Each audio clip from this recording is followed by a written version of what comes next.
Son las 6 de la mañana. Llega la hora de la verdad. Para pensar y analizar las noticias de Colombia y el mundo. La hora de la verdad. En la red de Radio Red RCN. Con Fernando Londoño Hoyos.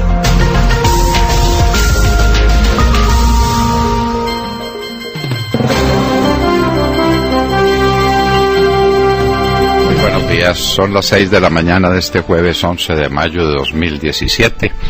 Esta es la hora de la verdad y estos son temas y asuntos que trataremos en la grata compañía de ustedes durante las próximas horas. ¿Existe o no existe democracia en Colombia? Vamos a definir ese problemita de una sola vez. Resulta que la senadora Vivian Morales representa en este tema de la adopción de niños por parejas gay una porción muy importante de la opinión pública colombiana. Y para eso están previstos los referendos en la Constitución Pública de Colombia. Entonces la señora, con todo el derecho y en representación de millones de personas que tienen unas creencias, que tienen un punto de vista sobre la vida, presenta una solicitud de referendo. Esa manifestación democrática no es posible porque a Santos no le da la gana, y entonces ¿por qué resuelven unos de una comunidad muy respetable, la comunidad de los LGTBI, no sé cuántas letras más? Entonces se oponen e impiden el funcionamiento de la democracia. Pues que esto es democracia. Aquí no nos estamos manifestando sobre el fondo del asunto. Estamos diciendo que la doctora Vivian Morales tiene razón y tiene derecho. Y tienen derecho y tienen razón los millones de colombianos que están diciendo que esto lo resuelva el pueblo colombiano. Entonces la democracia no existe. Pero para echar al contratista, al concesionario de las minas de oro que nos iban a dar una cantidad de dinero gigantesco y a resolver 1000 problemas sociales en la región, para eso sí existe la democracia. Y entonces consultas populares aquí y allá, porque son teóricamente de izquierda. Entonces, viva la democracia cuando es de izquierda, cuando se trata de democracia de derecha, porque supuestamente el problema de los niños que van a tener que ver quién es el papá y quién es la mamá y no van a entender quién es el uno ni quién es el otro, que discutir ese problema, eso sí no se puede. Tenemos que definir, ¿hay o no hay democracia? El espectáculo de la comisión de la Cámara ayer fue lamentable. Vamos a ver si existe en Colombia lo que existió tantas veces, que fue la adopción de los proyectos de ley por la plenaria de la Cámara donde nace el proyecto, donde la plenaria puede decir, adopto el proyecto, lo paso a tal comisión, porque ese proyecto me interesa. Vamos a ver qué pasa, a ver si funciona o no funciona la democracia en Colombia. Santos agradece a magistrado de la Corte Constitucional Luis Ernesto Vargas Silva todos sus servicios. Esto es inaudito. Santos lleva a la Corte Constitucional sus amigos y a los magistrados de la Corte Constitucional, que fueron sus sirvientes, les agradece y le da el pago a este señor, nombrándolo para reemplazar a Gil Botero, a quien le estaba agradeciendo también servicios en la Comisión Interamericana de Derechos Humanos.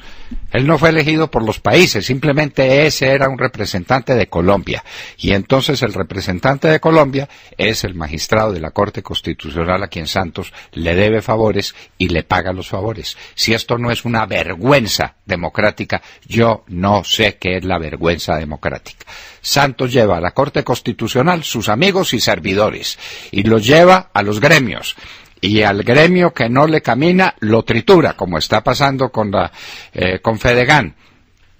Y entonces paga también los servicios por cuenta del Estado. Vargas Silva, pues, a la Comisión Interamericana de Derechos Humanos, porque fue muy buen magistrado con el doctor Santos. Así fue el paro de taxistas en Bogotá. Lo comentaremos. Fernando Gaviria gana la segunda etapa en el Giro de Italia. Como dicen los campesinos de mi tierra, algo caliente que nos entre al cuerpo. Alguna satisfacción debemos tener.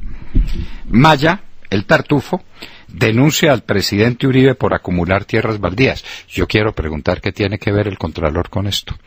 ¿Qué tiene que ver Maya? Eso lo mandó Santos a que le mordiera el jarrete al presidente Uribe con una cosa detestable y horrenda. Le van a poner denuncio penal. Vamos a ver si la justicia funciona y ponen a Maya donde debía estar hace tiempos, en la cárcel. Viene el paro de maestros, el paro del IMPEC, el paro de las centrales obreras, paros por todas partes. Porque es que le dicen a los trabajadores de Colombia, que tienen uno de los peores salarios mínimos de América, cuyo poder adquisitivo real se ha caído dramáticamente, de esto hablará Santiago Castro más adelante, le dicen que es que no hay plata porque toda la plata es para las FARC. Eso sí, para las FARC, todo lo que ellos quieran, las regalías, todo lo que el país produce, para los bandidos, para los criminales. Tiene razón alguien que dijo, no tenemos metralletas, pero también tenemos derecho a discutir los problemas. Esto, pues, si no es con un fusil en la mano y asesinando gente y con narcotráfico y secuestrando a las niñas para violarlas, si no es así, las cosas no funcionan en Colombia. Aumentó recaudo de impuestos por la reforma, nada más que por eso. Ha caído la capacidad de compra de los hogares, el salario real solo subió 0,1% entre 2006 y 2016, pero en comparación con el costo de las cosas ha bajado gravísimamente. Las centrales obreras tienen toda la razón desde el punto de vista estrictamente económico. Estamos empobreciendo al pueblo colombiano, porque al país se lo robaron, porque no tiene dinámica económica, porque no hay desarrollo económico que le permita pagarle mejor a la gente por el valor de su trabajo. Esto es una realidad. La Universidad de La Sabana hizo un estudio magnífico del que hablará también Santiago Castro. Empresas mineras invierten si les dan seguridad, es decir, si no le hacen lo que le hicieron a la Anglo American Shanty, no tengo presente el nombre de la compañía, en Cajamarca, y entonces están pidiendo seguridad jurídica. ¿Y quién se las va a dar? Nos preguntamos. La valorización que no es valorización, esa valorización, la del señor Peñalosa, se llama impuesto. Impuesto. Si a uno le cobran con el nombre de valorización una obra que no le valoriza su predio, no le están cobrando valorización, le están cobrando un impuesto predial, en últimas. Peñalosa quiere 2 billones más de impuesto predial para lucirse, empobreciendo más un sector de Bogotá que ya no da más. Los estratos 4, 5 y 6, Peñalosa cree que son todos ricachones, él piensa que son todos como él, nos imaginamos, y resulta que hay gente que tiene por único patrimonio una casa, que con el pago del impuesto predial ya queda exhausto o tal vez no tenga con qué pagarlo, y ahora le meten de encima otro impuesto predial, entre otras cosas para dañar la carrera séptima y para hacerla impracticable con el paso de un Transmilenio que es una obsesión de Peñalosa.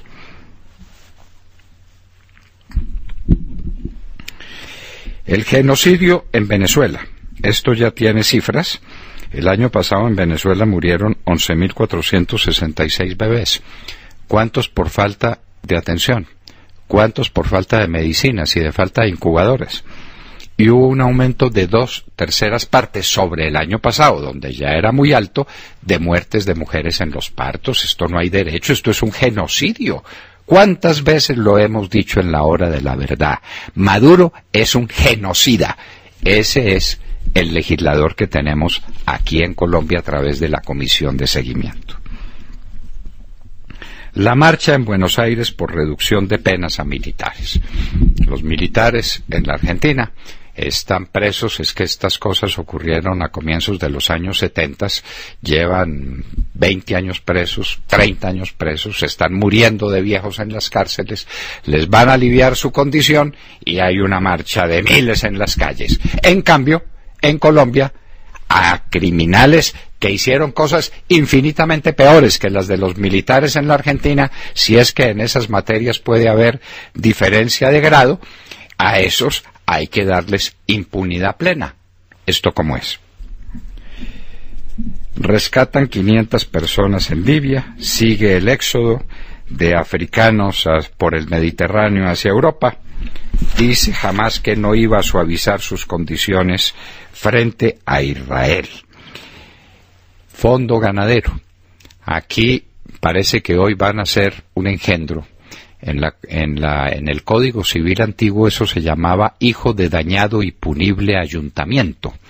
Eso es lo que va a crear Minchirrinchi para quitarle la plata del fondo ganadero a Fedegan, porque todo esto es con odio contra José Félix Laforí y contra los ganaderos que él representa. No se le olvide eso a Minchirrinchi, que usted puede hacer lo que le dé la gana, pero los ganaderos están con José Félix Laforí, y usted está creando un problema social y un problema político de magnitudes enormes, como el que está creando también el señor Santos, maltratando a unas personas que tienen todo el derecho a protestar contra la adopción gay. Estamos creando, todos los días creamos tensiones y problemas sociales. Esto va a estallar. Dinero para solucionarlo. Es decir, hay dinero para premiar con sueldo, casa y beca, y eso es literal, a los narcoguerrilleros de las FARC, pero no hay dinero para las personas que se encargan de la educación de nuestros hijos.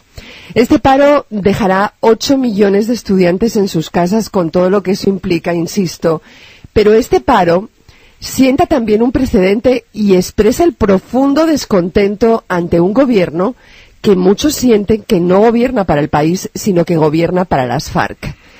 ¿En qué acabará este problema? ¿Ustedes qué creen? ¿Quizás en más promesas que no se cumplirán? ¿Qué pasará?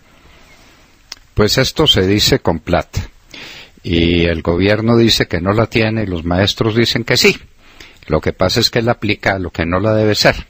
La aplica a las regalías y a la mermelada para robarse las elecciones y para pagarle favores a los amigos. Y entonces los maestros dicen, esto no hay derecho, no hay derecho. Cuando además, Montserrat, hay cifras como las que va a dar ahora su compañero Santiago Castro sobre el aumento de los ingresos de los trabajadores en Colombia en términos reales, porque aquí no hay que hablar en términos nominales, que es que me subieron el 5, que me subieron el 7. La gente lo que dice es, ¿cuánta carne más y cuánta ropita más puedo comprar para mis hijos si me suben el salario? ¿No es cierto? Es un problema de capacidad de compra. Entonces, pues los maestros dicen, ¿cómo que no hay plata para mí? Pero si hay plata para los bandidos. A ver, a esa lógica, ¿usted qué contesta? Pues no hay respuesta, Montserrat. No hay respuesta. Sí. Bueno, muy bien. Y entonces, ¿ahora qué va a hacer el gobierno? No tenemos ni idea. Todos, 26 pueblitos para la paz. El problema, pues, de pagarle salario, no se le olvide que le están pagando salario a los guerrilleros, ¿no? 1.800.000 pesos mensuales. Claro, se me olvidó, y 2 millones casa, de pesos. Carro no, casa, sueldo, beca, así es. Bueno, sí. Y no es broma, ¿no? No estamos exagerando. Los carros también. Mire usted las camionetas en las que andan los bandidos, camionetas blindadas con vidrios polarizados por el hecho de haber matado mucha gente. Entonces la gente se indigna y simplemente con una lógica elemental dice, yo tengo derecho y no estoy ocupado, nada menos sino en la educación de los hijos de la gente del pueblo en Colombia. Que hay mucho que discutir en la educación pública, hay mucho que discutir, adelante en esa discusión con objetividad y con seriedad. La calidad de la educación no es buena, ¿qué está pasando? La educación pública no está dando resultados halagadores, ¿por qué todos los mejores colegios tienen que ser colegios privados? Esos son temas de discusión, objetivos y serios y claros, pero lo de la plata, ¿cómo se maneja? No, no solo el dinero, a mí me parece que es todo. Mire, yo le voy a leer la opinión de una fiel oyente en nuestro chat, que a mí me parece que resume el sentir del pueblo colombiano. Dice María Elena, los únicos que tienen presidente en Colombia son los 7.000 bandidos de las FARC. Todo el presupuesto nacional está destinado a satisfacer sus exigencias. A mí me parece que ahí está todo, ¿no? Bueno, ahí está todo, Montserrat. Lo dijo usted con toda razón. Ahí está todo. William Calderón. Doctor Londoño, buenos días Colombia. Gracias por invitarnos a sus hogares y a sus vehículos. Hoy es jueves 11 de mayo del año 17. Son las 6:25 de la mañana. Olvidándose que ese proyecto de ley es el desarrollo de todo, como lo dice el doctor Londoño, para quienes no han leído el mamotreto de las 310 folios, la llamada ley de guerras atraviesa un momento de crisis, ahora por obra y gracia del Tartufo, el Contralor General de la República, como lo sostiene el propio exsuperintendente de Notariado y Registro, Jorge Enrique Vélez García. Como se sabe, el presidente bolivariano de Colombia, más conocido como el comandante Santiago, comisionó al Minchirrinchi para que revise integralmente el proyecto del decreto ley que estructuró el director de la Agencia Nacional de Tierras, Miguel Samper. Y todo indica que a Minchirrinchi no le gustó el proyecto que preparó el hijo de Ernesto Samper Pisano. Coincidiendo con Minchirrinchi, el proyecto no ha sido bien recibido ni por los gremios, ni por los sectores de la derecha, ni por los de la izquierda. El proyecto desarrolla el primer punto del Acuerdo de La Habana sobre el uso de la tierra, y todo apunta a que será sometido a una profunda cirugía. El primer gran cambio que podría surgir es que será sometido a una profunda cirugía. Doctor Londoño, se armó un tierrero por cuenta del Tartufo. Sí, William, lo que pasa es que la gente no sabe que ese proyecto de ley, con todo lo malo que es menos malo todavía que el acuerdo final firmado con las FARC en su capítulo primero. Y resulta que ese capítulo primero está metido en la Constitución y es de valor supralegal. De manera que si usted modifica el proyecto de ley y le quita cosas que están en el acuerdo con los bandidos de las FARC, prevalece el acuerdo con los bandidos de las FARC. Es que, William, lo dijimos, lo repetimos, el pueblo colombiano lo entendió, por eso votó contra ese exabrupto que es el acuerdo final con las FARC, que eso no se le ocurre sino a Humberto de la Calle y a Sergio Jaramillo aprobar semejante brutalidad. Hombre, y se ríen de la decisión del pueblo colombiano y lo meten a la brava contra todo proceso democrático decente, lo meten a la brava en la Constitución colombiana y entonces ahora se quejan. Ahora se quejan porque saben que eso es una guerra como lo hemos dicho, porque lo que hay ahí es la expropiación de toda la tierra en Colombia o la extinción de dominio de toda la tierra. Y la gente no se va a dejar quitar la tierra, Willy. No se la deja quitar. No se la deja. Y aquí siempre dijimos, vamos para una ley de guerras. Muy bien, pero eso es decirlo, eso es repetirlo. En esto estamos desde hace meses o años. Por Dios, estos tipos en La Habana nos van a meter en una guerra por cuenta de darle gusto a unos bandidos, que ya se sabe que no son más de 7,000, que ni siquiera 7,000 son. Porque entre esos 7,000 usted sabe que hay amigos y relacionados y las mozas de los guerrilleros serán 3 o 4,000 bandidos. Y por 3 o 4,000 bandidos le van a acabar la vida a 49 millones de colombianos. Y se legisla para ellos y, pues claro, y el presupuesto es para ellos. No, y ya se Juanpa es el presidente de ellos. Ya se legisló para ellos en el acuerdo final. Esta ley es solo un modesto desarrollo de lo que está acordado en La Habana por Humberto de la Calle, por Sergio Jaramillo, por otros irresponsables, y entonces ahí tiene usted el problema. Bueno, muy bien. Nos vamos para los Estados Unidos. Cristina Londoño, buenos días. Hola papi, muy buenos días y muy buenos días a todos. Bueno, aquí en Estados Unidos se ha desatado lo que muchos llaman una crisis constitucional, definitivamente una de las más grandes que se ha visto desde que el presidente Donald Trump asumió el poder el pasado enero. Y es que el mandatario despidió a James Comey, el director del FBI. El FBI está bajo el Departamento de Justicia, que está bajo el Poder Ejecutivo, o sea que el presidente Trump está en su total derecho de despedir al director del FBI. Pero para entender esta crisis hay que ir un poquito hacia atrás, hacia las elecciones presidenciales, y así vamos a entender este escándalo. 11 días antes de las elecciones, Comey, que había estado investigando a Hillary Clinton por la manera en que manejó sus correos electrónicos cuando era secretaria de Estado, dijo que había encontrado más correos electrónicos que Hillary Clinton había utilizado con un servidor privado, que había enviado con un servidor privado. Entonces, esto fue un shock en las elecciones, sobre todo 11 días antes de la votación. 3 días antes de la votación sale James Comey y dice nuevamente que había revisado esos correos y que no había nada comprometedor o que fuera suficiente para acusarla penalmente por haber utilizado su servidor privado para enviar correos de Estado. Hillary Clinton y muchos de los demócratas aseguran que estas revelaciones de Comey justo antes de las elecciones pues le costaron la presidencia, que el país empezó a desconfiar de ella, que pensaron que había gato encerrado, que había mal comportamiento, que había habido algún tipo de comportamiento criminal y por eso no votaron por ella. Llega el presidente Trump a la Casa Blanca y James Comey anuncia que hay suficiente evidencia para investigar a la campaña de Donald Trump por haber estado supuestamente relacionándose con Rusia en la intervención de Rusia en las elecciones estadounidenses. Como ustedes saben, hay denuncias de que Rusia pues producía todas estas noticias falsas y, por ejemplo, publicó correos electrónicos de la campaña de Hillary Clinton, correos que hicieron quedar mal a la campaña de Clinton, los hizo públicos y eso pues también le hizo daño a la candidata demócrata.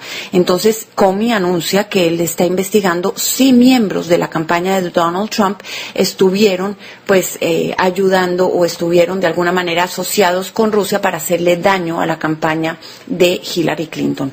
Aún así, Trump dice unos días después que él sigue teniendo confianza en el director del FBI, James Comey. Todo esto hasta el lunes, que James Comey estaba en un evento en Los Ángeles cuando se entera por televisión que el presidente le había mandado una carta botándolo del trabajo inmediatamente. En la carta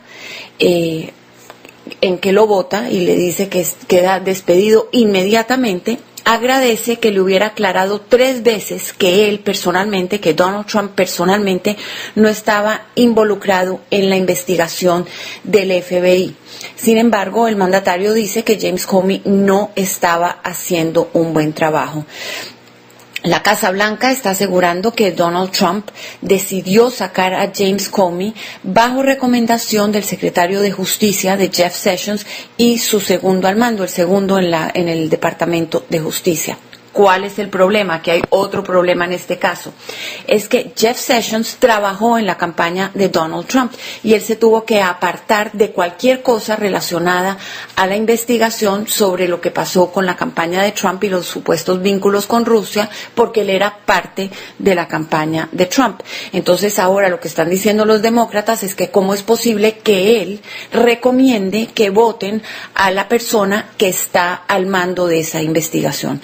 También ha habido informes que aseguran que en los últimos días James Comey, el director del FBI, le había pedido al segundo al mando del Departamento de Justicia, al subsecretario de Justicia, más recursos porque para la investigación sobre los vínculos de la campaña Trump con Rusia. Al parecer estaba a punto de hacer algún descubrimiento. Eso es lo que dicen los demócratas, que están enfurecidos.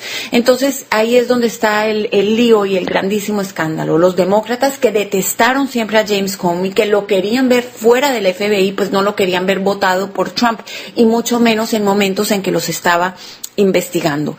Y la Casa Blanca está contra la pared porque dicen que no puede votar, que cómo se le ocurre despedir a una persona que está investigando la manera en que se comportó la campaña de Donald Trump en un tema tan claramente delicado.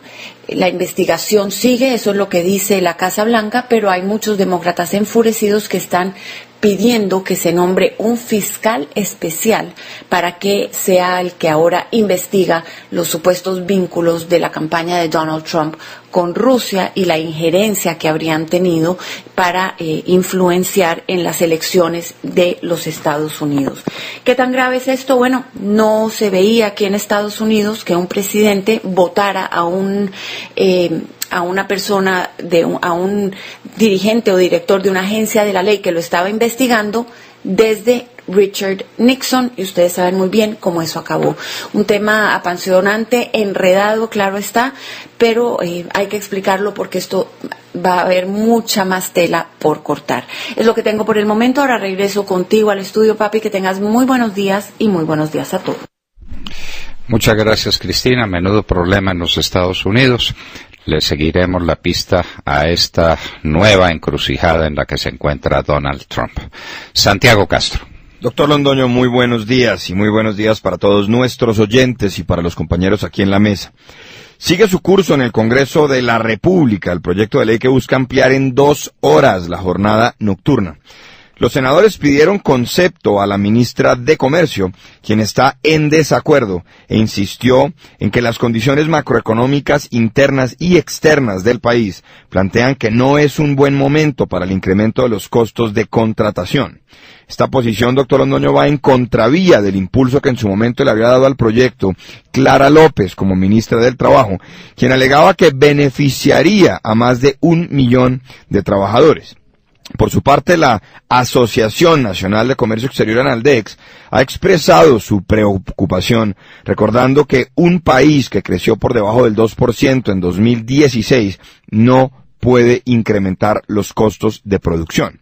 Son enfáticos los de ANALDEX al afirmar que agregarle costos a la estructura productiva de los empresarios colombianos redundaría en mayor desempleo, incrementaría las posibilidades de que la economía colombiana caiga en recesión e iría en contra de otras iniciativas gubernamentales que buscan la reducción de la informalidad. Para la ANDI, esta medida tendría un costo de 1.9 billones de pesos al año y el sector turismo y hotelero se vería seriamente afectado de manera particular. Algunos sugieren, doctor Londoño, que el impacto podría ser incluso superior a los 3 billones de pesos al año. Recordemos aquí que después de Brasil, Colombia es el país con mayor desempleo en América Latina, por lo cual una medida que aumenta los costos laborales en este momento no tiene ningún sentido. Suficiente tienen ya las empresas con la reforma tributaria cuyo impacto ya se sintió en el primer trimestre con una fuerte caída en las ventas del comercio. Como si todo lo anterior fuera poco, doctor Londoño, queridos oyentes, la Universidad de La Sabana publica un informe sobre el salario mínimo en América Latina. Los datos de la Organización Internacional del Trabajo evidencian que el incremento del salario real en la región fue de 1,01% entre 2006 y 2016. Sin embargo, en Colombia, la cifra fue de 0,01% en los últimos 10 años. Los precios de transporte, alimentos, vivienda, educación, entre otros, aumentan muy por encima de los incrementos del salario mínimo, por lo cual las cosas, doctor Londoño, no tienden a mejorar. Prosperidad para todos. No solamente no tienden a mejorar, sino que empeoran. Uno a los trabajadores no les puede meter cuento. Les tiene que decir cuánto les estoy pagando. No en valuta, no en cantidad de billetes que le metan en el bolsillo, sino en capacidad de compra. Que esa es la cuenta real, Santiago. Esa es la cuenta real.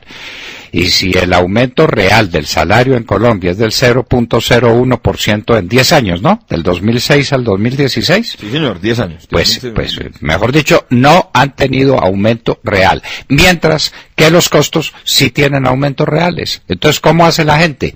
Comiendo menos, viviendo menos bien, y eso no puede ser. Eso no puede ser.